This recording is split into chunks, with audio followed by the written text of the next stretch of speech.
Essa história aconteceu alguns anos atrás. Ao todo, eu morei em 3 casas diferentes.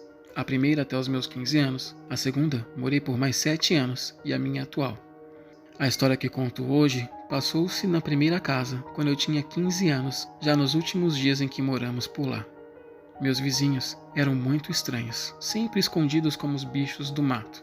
Eles tinham 2 filhos que mal saíam de casa, e pelos 15 anos que morei por lá, ao todo, antes dessa história, eu devo ter falado com eles apenas uma única vez. Eu tenho um irmão 3 anos mais novo do que eu. Nós 2 costumávamos brincar no quintal de casa, jogando basquete. E neste dia, os filhos do vizinho apareceram em nosso quintal. Os nomes deles eram Sam e Peter. Sam tinha minha idade e Peter 1 ano mais velho que meu irmão. Sam virou para nós e perguntou se gostaríamos de ir na floresta, no rio, para atirar com armas de bolinhas de pressão. Naquele momento não achamos uma péssima ideia e dizemos que sim, mas combinamos para o dia seguinte, perto do fim da tarde, pois nossos pais não nos deixavam ir no rio. No dia seguinte saímos escondidos e encontramos Sam e Peter, que estavam caracterizados, vestidos com roupas camufladas, e Peter carregava uma mochila militar. Eu olhei para o meu irmão e nós segurávamos as risadas. Ao chegar no rio, Sam quebra um galho de uma árvore com força e joga no rio, quando Peter se abaixa abrindo a bolsa. Eu olho para meu irmão e nós achamos aquilo tudo exagerado demais. E Peter puxa 4 armas e entrega uma para mim, uma para o meu irmão, uma para Sam e uma para ele. E neste momento, Sam vira para mim e fala: "Essas armas não são de pressão, são de verdade." Eu pensei que eles estavam levando aquilo tudo a sério demais, mas foi quando Peter mirou para uma árvore e atirou que eu percebi que era tudo verdade. Neste momento, eu fiquei com muita raiva e tomei a arma do meu irmão e entreguei a Sam, puxando meu irmão pela mão. Sam e Peter, de fundo, gritavam covardes. Nesta noite, eu disse aos meus pais que os filhos dos vizinhos eram estranhos demais, mas não contei o ocorrido e fomos deitar. Quando de madrugada eu acordo com nossa janela aberta e com uma pressão atrás da cabeça seguida de um shhh. E naquele momento eu simplesmente não falei nada, apenas gelei. E quando escuto a voz de Sam, perguntando se contei aos meus pais o que tinha acontecido. E eu disse que não, e ele em seguida me disse que se eu contasse, ele mataria todo mundo. Ele tira a arma da minha cabeça e pula a janela e vai embora. E eu não contei aos meus pais. E nos dias seguintes, muitas vezes acordávamos à noite com eles no quintal, olhando para a nossa janela e rindo.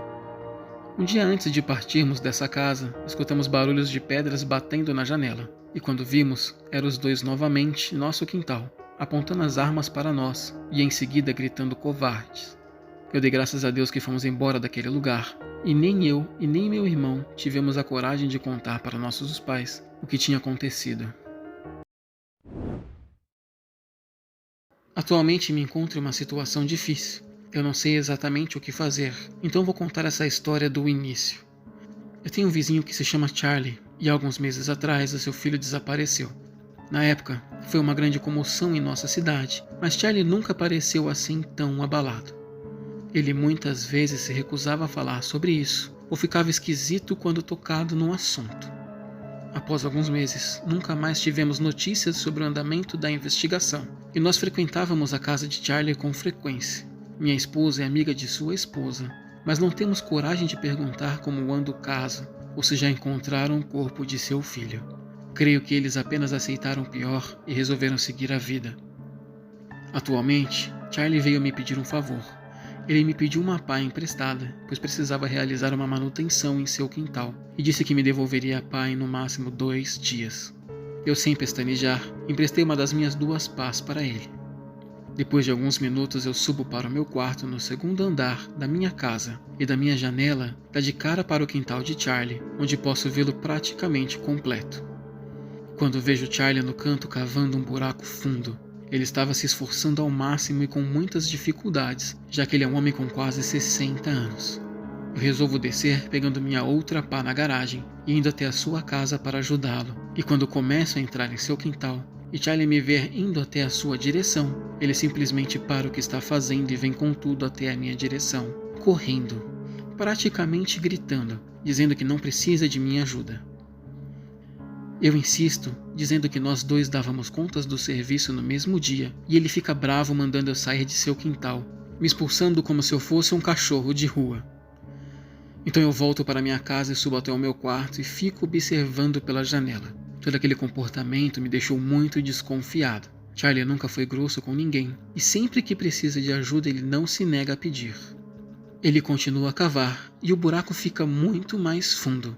Mas em certo momento ele para e olha para todos os lados e para os vizinhos, quando ele me vê na janela, e eu rapidamente saio. Eu volto alguns minutos depois e ele não está mais por lá.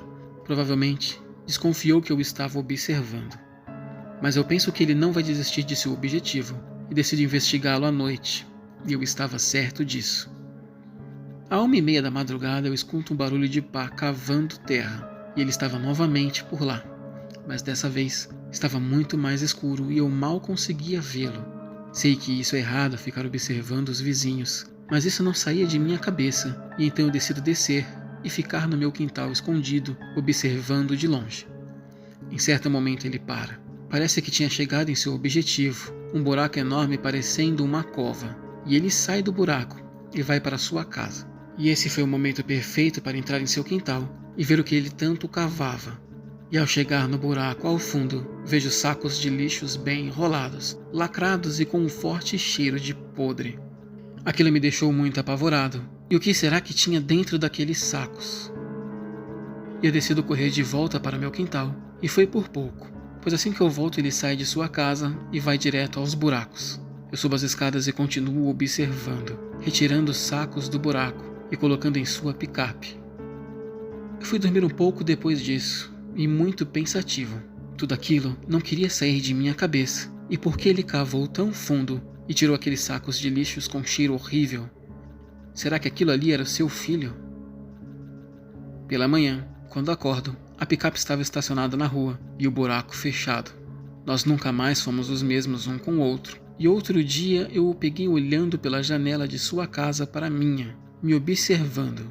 E quando eu o vi, ele fechou sua cortina. Sei que tudo isso são apenas suspeitas, mas isso mexe comigo até hoje.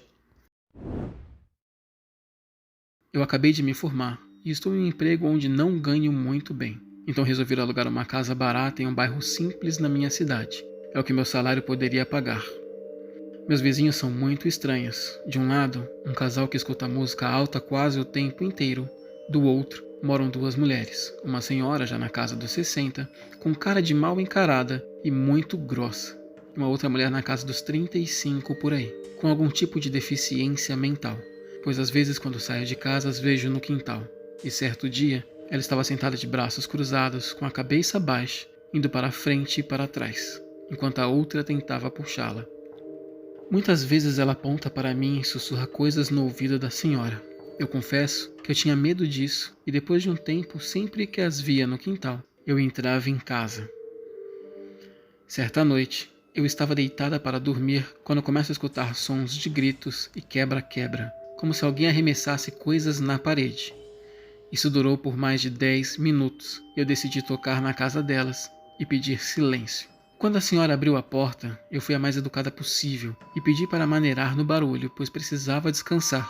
Ela me olhou com uma cara de desprezo, de cima para baixo, e não disse simplesmente nada, quando a garota mais jovem veio correndo para cima de mim, gritando, e a velha segurou puxando para trás com tudo e fechando a porta na minha cara. Eu fiquei com muito medo e decidi que não iria reclamar mais sobre o barulho, e fui dormir. Porém, 5 minutos depois, os barulhos pararam. Lá pelas 3 da manhã eu acordo, e tudo parecia muito estranho para mim. Eu decido levantar e ver o andar de baixo, mas não tinha nada demais, e eu subo novamente e deito. Eu pego no sono, mas acordo 20 minutos depois, sentindo um calafrio horrível. Eu tatei o móvel ao lado da minha cama, atrás do meu celular para iluminar o lugar, mas eu simplesmente travo quando na escuridão, no pé da minha cama, vejo uma sombra grande e redonda. Então eu pego meu celular lentamente, e quando eu acendo a lanterna, era a vizinha mais nova, me olhando fixamente agachada atrás da cama. E ela grita, e eu grito em seguida, levantando correndo e saindo do quarto, onde eu consigo trancá-lo, e ela esmurra a porta atrás de mim, gritando palavras que eu não conseguia entender. Eu chamo a polícia que chega super rápido e eles entram na minha casa conseguindo imobilizar a mulher. A velha aparece correndo no meu quintal, dizendo para soltá-la. E o policial diz que ela será levada para a delegacia. A senhora insiste muito quando o policial olha para mim e fala que se eu quisesse continuar com a denúncia, iam levar a mulher embora. Mas se eu retirasse, poderiam soltá-la. Em seguida, a senhora olha para mim nos meus olhos, com a mesma cara de desprezo, e eu decido falar que não continuaria com a denúncia. E mesmo assim, seu semblante não muda nada. Eu fico nesta casa agora com medo e já estou indo atrás de outra para alugar. Eu reforço as trancas da sala e do meu quarto todas as noites, até o dia que eu conseguir sair daqui.